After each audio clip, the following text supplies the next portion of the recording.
So ఇప్పుడు ఈయనకి 2 కాళ్ళలోనూ మోకాల్లో గుజ్జు అరిగిపోవడం వల్ల నొప్పి రావడం వల్ల చాలా సంవత్సరాల నుంచి నొప్పితో బాధపడుతున్నాడు. ఈరోజు మనం చేసేది ఈయనకి లాస్ట్ పిఆర్పి, అంటే మొత్తం 3 పిఆర్పిలలో లాస్ట్ సిట్టింగ్ అనమాట. లాస్ట్ సిట్టింగ్లో మనము ఈ 2 కాళ్ళకి పిఆర్పి చేస్తున్నాం. పిఆర్పి చేసే విధానము, ఆయన బ్లడ్ తీసుకొని ఇది మన మిషన్లో మన ల్యాబ్లో పిఆర్పి ప్రిపేర్ చేసిన తర్వాత మీకు ఈ ఎల్లోగా పచ్చగా కనపడుతుంది కదా, దీంట్లోని కింద భాగం తీసుకోవాలన్నమాట. ఇది మొత్తం తీసుకోకూడదు. ఇక్కడ మనకి 10 ml అని ఒకటి, 5 ml అని ఒక గ్రేడింగ్స్ ఉంటాయి, అంటే లైన్స్ ఉంటాయి. మనం ఆ కింద భాగంలో ఆ గ్రోత్ ఫ్యాక్టర్స్ అని పుష్కలంగా ఉంటాయి అన్నమాట. సో అక్కడి నుంచి తీసుకోవాలి. సో అక్కడి నుంచి ఇప్పుడు మనము ఆ పిఆర్పిని తీసుకుందాం. దీన్ని హై డెన్సిటీ పిఆర్పి అని కూడా అంటారు.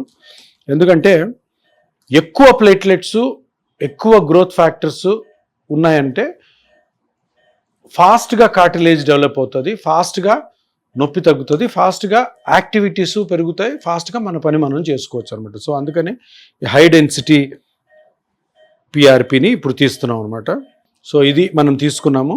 ఈ కింద నల్లగా ఉంది చూసారా, కింద నల్లగా ఉంది అంటే ఆయన బ్లడ్లోని ఆర్బీసీ అనమాట, ఎర్ర రక్త కణాలు, అవి తీసేసి ఇవి మనకొద్దు, పైనదే కావాల్సిందనమాట. సో మనం ఇప్పుడు ఇక్కడ నుంచి పిఆర్పి తీసుకుంటున్నాం. ఇది సో ఇది హై డెన్సిటీ పిఆర్పి అంటాము. ఈ హై డెన్సిటీ పిఆర్పిని ఇప్పుడు ఈయన మోకాల్లో చాలాసార్లు మనం అనుకుంటుంటాం. పిఆర్పి మీద ఉన్న అపోహ ఏంటంటే బ్లడ్ కొంచెం తీసుకొని పేషెంట్ దగ్గర దాన్ని ప్రాసెస్ చేసి అందులో ఎన్ని ప్లేట్లెట్స్ ఉన్నాయి, ఎన్ని గ్రోత్ ఫ్యాక్టర్స్ ఉన్నాయి అన్ని తెలియక గుడ్డిగా తీసుకొని మెషినరీ ఏమి యూజ్ చేయకుండా, అంటే మనం ఎక్కడ పిఆర్పిని వదులుతున్నామో ఐడియా లేకుండా ఊరికే కొంతమంది డాక్టర్లు మోకాల్లో ఇంజెక్ట్ చేస్తుంటారు. అప్పుడు ఏం జరుగుతుందంటే ఎక్కడైతే పిఆర్పి పడాలో, ఎక్కడైతే ఈ గ్రోత్ ఫ్యాక్టర్స్ రిలీజ్ అవ్వాలో అక్కడ రిలీజ్ కాకుండా నార్మల్ ప్లేస్లో, అవసరం లేని ప్లేసుల్లో ఇది పడడం వల్ల ఆ పిఆర్పి పని చేయదు అనమాట. అందుకని కొంతమంది సార్ నేను పిఆర్పి చేసుకున్నాను సార్ పని చేయలేదు అంటుంటారు. సో మనం చేయాల్సింది ఏంటంటే ఇప్పుడు చూడండి 2 మిషన్స్ ఉన్నాయి ఇక్కడ. ఇది ఒక అల్ట్రాసౌండ్ మిషను, ఇది ఫ్లోరోస్కోప్ మిషన్. ఈ రెండిట్లో చూసి కరెక్ట్గా ఎక్కడైతే గుజ్జు జరిగిపోయిందో అక్కడ మనం వెళ్ళామో లేదో కనుక్కొని దాన్ని కనుక్కోవడానికి కూడా ఒక కాంట్రాస్ట్, అంటే ఒక డై ఇంజెక్ట్ చేసి అప్పుడు మనము పిఆర్పిని ఆ గుజ్జు ఎక్కడైతే ఎక్కువ ఎరిగిందో అక్కడ వదలడం ద్వారా మంచి రిజల్ట్ వస్తుంది అనమాట. ఇప్పుడు అదే నేను చేయబోతున్నాను. ఇప్పుడు చూడండి ఈ రెండిట్లో 2 మోకాళ్ళలో ఆల్రెడీ లోకల్ అనెస్థీషియా ఇచ్చి పెట్టాం. ఎందుకంటే చిన్న ఇంజెక్షనే, ఆ ఇంజెక్షన్ నొప్పి కూడా లేకుండా ఉండేదానికి ఫస్ట్ అక్కడ లోకల్గా మత్తు ఇచ్చి ఇప్పుడు ఏ నొప్పి లేకుండా మనము ఈ మెయిన్ నీడిల్ని పెడతాం అనమాట. చూస్తూ ఉండండి.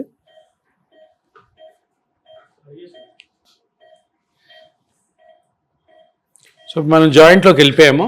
ఇప్పుడు జాయింట్లోకి వెళ్ళాం మనము. కాకపోతే మనకి షూర్ షార్ట్గా తెలియాల్సిన విషయం ఏంటంటే మనము కార్టిలేజ్ ఎక్కడైతే అరిగిందో, ఎక్కడైతే కార్టిలేజు గుజ్జు అరగడం వల్ల నొప్పి వస్తుందో ఆ ప్రదేశాన్ని కనుక్కోవాలి కదా. ఇప్పుడు అదంతా మోకాలు జాయింట్, కానీ కరెక్ట్ ప్లేస్లో ఉన్నామో లేదో తెలుసుకోవడానికి ఒక కాంట్రాస్ట్, అంటే ఒక డై ఇంజెక్ట్ చేసి అది కరెక్ట్ ప్లేస్లో ఉందా లేదా అని చూడడానికి ఇప్పుడు ప్రయత్నం చేద్దాం. చూసారా ఇట్లాగా ఇప్పుడు ఈ సూది జాయింట్లోకి వెళ్ళాక మనం కరెక్ట్ ప్లేస్లో ఉన్నామా లేదా అని తెలియడం కోసం ఈ డై ఇంజెక్ట్ చేస్తున్నాం. నల్లగా కనపడుతుంది చూడండి, చూసారు కదా. సో ఈ పక్కే గుజ్జు ఎక్కువ అరిగింది కాబట్టి అక్కడ ఈ కాంట్రాస్ట్ నల్లగా వెళ్తుంది. అవతల పక్క గ్యాప్ ఎక్కువ ఉంది కాబట్టి అక్కడ మనకి అది మనం వదలడం అవసరం లేదనమాట. సో చూసారా మీరు ఇప్పుడు ఒక పక్కనే గుజ్జు ఎక్కువ అరిగిందని మనకి స్కానింగ్లు తెలిసింది కాబట్టి అక్కడే ఉన్నామా లేదా అన్నది ఈ కాంట్రాస్ట్ డై తోటి ఇంజెక్ట్ చేసి తెలుసుకున్నాం. చూడండి నల్లగా కనపడుతుంది కదా. సో దీన్ని బట్టి మనకేం తెలుస్తుంది అంటే మనం ఎక్కడ వదలాలో గ్రోత్ ఫ్యాక్టర్స్ అక్కడే వదులుతున్నాము, అనవసరమైన ప్రదేశాల్లో గ్రోత్ ఫ్యాక్టర్ని మనము వదలడం లేదు అని అన్న విషయము మనకు క్లియర్ కట్గా అర్థమైంది. దీన్ని మళ్ళీ రిమూవ్ చేస్తారా సార్? డైయా? లేదు, అది లోపల అబ్జార్బ్ అయిపోతుంది. సో ఇప్పుడు ఇది మన పిఆర్పి. ఇప్పుడు మనకు కరెక్ట్గా తెలిసిన పాయింట్ ఏంటి, ఎక్కడ గుజ్జు అరిగిందో అక్కడ ఆ కాంట్రాస్ట్ డైతో చూసుకొని, సో మనము ఈ growth factors, high density growth factors ఏవైతే ఉన్నాయో అవి అక్కడ కరెక్ట్గా రిలీజ్ చేయాలని మనకు అర్థమైపోయింది. ఇప్పుడు మనము ఈ హెచ్డి పిఆర్పిని లోపలికి రిలీజ్ చేస్తున్నాం. సో ఇది వెళ్ళి ఆ గుజ్జుని పెంచే ప్రోగ్రాము స్టార్ట్ అవుతుంది అనమాట. సో ఒకటి అయిపోయింది. అదేవిధంగా రెండో కాలు కూడా రెడీగా ఉంది. ఇప్పుడు దీనికి కూడాను మనం లోకల్ అనస్థీషియా ఇచ్చాము, లోకల్ మత్తు ఇచ్చాము. ఇప్పుడు శ్రీనివాస్ గారికి 57 years అని అంటే ఇది ఆస్టియోఆర్థరైటిస్ మూలంగా వచ్చినటువంటి సమస్య అనుకోవచ్చు సార్? 100% షూట్. అంటే అదే కదా మనం ఫస్ట్ తెలుసుకోవాల్సింది ఏంటంటే మోకాల్లో నొప్పి వచ్చింది తనకి. మోకాల్లో నొప్పి వచ్చిందంటే ముఖ్యంగా మనం తెలుసుకోవాల్సింది ఏంటి అంటే ఎందుకు వచ్చింది నొప్పి. అన్ని మోకాలు నొప్పులు అరుగుదల వల్ల అయి ఉండకపోవచ్చు, అన్ని అరుగుదలకి ఒకటి ట్రీట్మెంట్ ఉండదు. సో ఫస్ట్ మనం కనుక్కోవాల్సింది ఏంటంటే ఈయన వ్యవసాయం చేస్తారు, 57 ఏళ్ళు, 57 మనిషి వ్యవసాయం చేస్తుంటే మోకాల్లో నొప్పి వచ్చింది. మోకాల్లో నొప్పి వచ్చిందంటే మోకాల్లో ఏమేమి స్ట్రక్చర్స్ ఉంటాయి, ఏది దెబ్బతినడం వల్ల మోకాలు నొప్పి వస్తుందని కనుక్కుంటే అనవసరంగా మోకాలు మొత్తం తీసేయడము లేదా మోకాలు మొత్తం ట్రీట్మెంట్ చేయడం అవసరం లేదనమాట. సో ఇప్పుడు లేటెస్ట్ టెక్నిక్స్ ఏంటంటే ఫస్ట్ మనం కనుక్కోవాల్సింది నీ జాయింట్లో ఏమేమి స్ట్రక్చర్స్ ఉంటాయి. 2 ఎముకలు ఉంటాయి, మజిల్స్ ఉంటాయి, కార్టిలేజ్ ఉంటుంది, మెనిస్కస్ ఉంటుంది, కొన్ని లిగమెంట్స్ ఉంటాయి. వీటిల్లో ఏది దెబ్బతినడం వల్ల నొప్పి వస్తుంది అన్నది కనుక్కోవడానికి మన దగ్గర చాలా మెషినరీ ఉంటుంది. ఇది లేటెస్ట్ టెక్నిక్. ఇంతకుముందు కాలంలో ఏం చేసేవాళ్ళకి ఎక్స్రే తీసి 2 ఎముకల దగ్గరికి వచ్చాయంటే మోకాలు మొత్తం తీసేసేవాళ్ళు. ఇప్పుడు అది అవసరం లేదనమాట. సో ఏ స్ట్రక్చర్ అయితే డ్యామేజ్ అయిందో పెయిన్ జనరేటర్ అంటారు, దాన్ని కనుక్కొని అది ఎంత మోతాదులో డ్యామేజ్ అయింది స్కానింగ్ ద్వారా తెలుసుకొని దాన్ని మెజర్మెంట్స్ చేసుకొని అది ఈ లోపల పక్క, పై పక్క, సైడా, వెనకాల కనుక్కొని అక్కడ high density PRP, growth factor therapy చేయడం ద్వారా అది రికవర్ అయ్యి నార్మల్ అవుతుంది అనమాట. దాని తర్వాత జాగ్రత్తలు తీసుకుని దాన్ని మెయింటైన్ చేసుకోవాలి. అర్థమైందా? సో మోకాల్లో నీరు చేరడం అంటే ఏంటి సార్? ఏ కారణాల వల్ల చేరుతుంది మోకాల్లో నీరు చేరింది అంటే 2 ఎముకలు రాసుకోవడం వల్ల మధ్యలో గుజ్జు అరిగిపోయి 2 ఎముకల మధ్యలో గ్యాప్ ఉంటుంది. ఇట్లా ఆ గ్యాప్ పోయి 2 ఎముకలు రాసుకుంటే అక్కడ బోన్ మీద సైనోవిల్ లైనింగ్ అని ఒకటి ఉంటుంది. ఆ సైనోవిల్ లైనింగ్ చాలా సెన్సిటివ్ అనమాట. అది ఇన్ఫ్లేమ్ అయిందంటే నీరు వస్తుంది. అందరిలో మళ్ళీ రాదు. కొంతమందితో చాలా గుజ్జు అరిగిపోయి భయంకరమైన నొప్పి ఉండగా నీరు ఉండదు. కొంతమందిలో కొద్దిగా గుజ్జు అరిగి చాలా నీళ్లు ఉంటాయి. అదే వాళ్ళ బాడీ తత్వాన్ని బట్టి ఉంటుంది. ఒకవేళ యంగ్స్టర్స్ లో అలాంటి ప్రాబ్లం వచ్చిందంటే కాజ్ ఏమై ఉండొచ్చు? యంగ్స్టర్స్ లో ఎక్కువ దెబ్బలు, అది స్పోర్ట్స్ వల్ల అవ్వచ్చు, యాక్సిడెంట్స్ వల్ల జనరల్ గా వాళ్ళు, లేదు ఇంకా ఎక్కువ ఎక్సర్సైజ్ చేయడం, జిమ్ములు చేసే వాళ్ళ వల్ల కూడా అది రావచ్చు అనమాట. సో చూసుకోవాలి మనం ఇంజురీ దేనివల్ల వస్తుంది, ఇంజురీ ఎక్కడ ఉంది అన్నది తెలుసుకోకుండా చేస్తే రాంగ్ ట్రీట్మెంట్ అవుతుంది. సో అలా వచ్చేటప్పుడు ఖచ్చితంగా సర్జరీకి వెళ్ళాల్సిన నెసెసిటీ అసలు ఎంత? సర్జరీ అన్న దాని గురించి ఫస్ట్ మర్చిపోండి. ఫస్ట్ ఆఫ్ ఆల్ చేయాల్సింది ఏంటంటే ఎందుకు వస్తుంది నొప్పి. అన్నిటికీ సర్జరీ మార్గం కాదు, కొన్నిటికి సర్జరీ అవసరమే. కానీ ఇప్పుడు లేటెస్ట్ టెక్నిక్స్ ప్రకారము చాలా మటుకు సర్జరీ లేకుండానే ట్రీట్ చేయొచ్చు. సర్జరీని ఎప్పుడు మనసులో పెట్టుకోకూడదు. సర్జరీ కాకుండా ఎన్నో విధానాలు ఎన్నో దశాబ్దాల కాలం నుంచి ఉన్నాయి. అవి ఎవరు బయటికి తీసుకురాలే, ఇప్పుడు వచ్చినాయి అప్పుడు ట్రీట్మెంట్లు. సో ఫస్ట్ చేయాల్సింది సర్జరీ లేకుండా ఆ డ్యామేజ్ అయిన పార్ట్ని మనము ట్రీట్ చేయగలమా లేదా అన్నదాన్ని కనుక్కోవాలి. ఇప్పుడు చూడండి, మళ్ళీ ఇప్పుడు ఈ జాయింట్లో కూడా వెళ్ళాను. ఈ జాయింట్లో కూడాను ఆ డై ఇంజెక్ట్ చేసి చూస్తున్నారు కదా, అక్కడ నల్లగా కనపడతా ఉంది. సో ఇక్కడేముంది, ఈ పక్క అరిగింది కాబట్టి అక్కడే అది స్ప్రెడ్ అవుతుంది, అక్కడే మనకి అది కావాలన్నమాట. సో అక్కడే మనము గ్రోత్ ఫ్యాక్టర్ రిలీజ్ చేయాలి. షూట్ చేస్తున్నప్పుడు మీకు పెయిన్ ఏమైనా తెలుస్తుందా? సో ఇది కూడా నీట్గా అయిపోయింది. సో ఇప్పుడు ఈయనకి ఎక్సర్సైజులు చెప్పించి జాగ్రత్తలు చెప్పి మళ్ళీ నెక్స్ట్ సిట్టింగ్కి రెడీ చేస్తాం అనమాట. సో ఎంతసేపటి వరకు ఇక్కడ హాస్పిటల్లో ఉండాల్సిన నీడ్ ఉంటుంది? ఒక హాఫ్ అన్ అవర్ అబ్జర్వేషన్ పెట్టుకొని ఎక్సర్సైజ్ చెప్పి ఆయన ఏమన్నా తప్పులు చేస్తున్నారేమో అవి కరెక్షన్ చేసి టాబ్లెట్స్ ఏం పెట్టాలో చెప్పి, ముఖ్యంగా మనం గమనించాల్సింది అంటే ఒక పిఆర్పి ట్రీట్మెంట్ సక్సెస్ అవ్వాలంటే కరెక్ట్గా బ్లడ్లోని పిఆర్పిని ఎక్స్ట్రాక్ట్ చేయడము, కరెక్ట్ పద్ధతితో కరెక్ట్గా ఏ పార్ట్ అయితే డ్యామేజ్ అయిందో అది కనుక్కోవడము స్కానింగ్ మిషన్స్ ద్వారా, కరెక్ట్గా తీసుకున్న పిఆర్పిని లేదా గ్రోత్ ఫ్యాక్టర్ థెరపీని కరెక్ట్ ప్లేస్లో వదలడం. ఓకే. ఇప్పుడు ఇదంతా మోకాలే. ఇప్పుడు నేను గుజ్జు ఇక్కడ అరిగింది కాబట్టి అక్కడ వదిలాను, అది ఇక్కడ వదిలితే వేస్ట్, No use. ఇక్కడ వదిలితే వేస్ట్, ఇక్కడ వదిలితే వేస్ట్. బూడిదలో పోసిన పన్నీర్ అంటారు చూడు, అట్లా పోతుంది అనమాట. సో కరెక్ట్ ప్లేస్లో వెళ్ళాలా. ఇది టెక్నిక్ వైజ్. దీని తర్వాత ఏం చేయాలా, ఇవన్నీ ఫాలో అవ్వాలి మనం. కరెక్ట్గా ఉన్నారా లేదా. ఇప్పుడు వ్యవసాయం చేశాను, ఎంతసేపు పొలంలోకి వెళ్ళాలనిపిస్తుంటుంది, చేయాలనిపిస్తుంటుంది.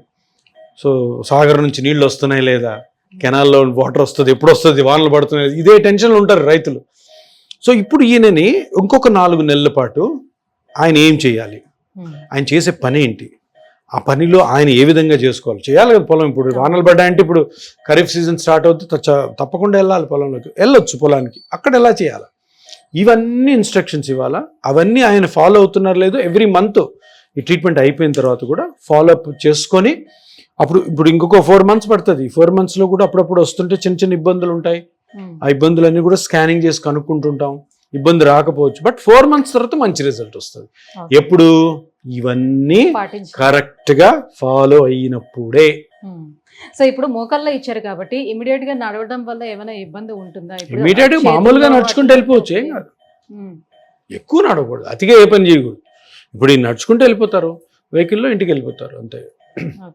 ఇంటికి వెళ్ళిన తర్వాత నుంచి ఏది చేయాలా, ఏది చేయకూడదు, ఏది ఎలా చేయాలన్నది ఈ పాటికి ఆయనకి అర్థం అయిపోయింది. ఎందుకంటే మన దగ్గర ఈ పిఆర్పి ట్రీట్మెంట్తో పాటు ట్రైనింగ్ కూడా ఉంటుంది, ఎలా ఉండాలేం కదా.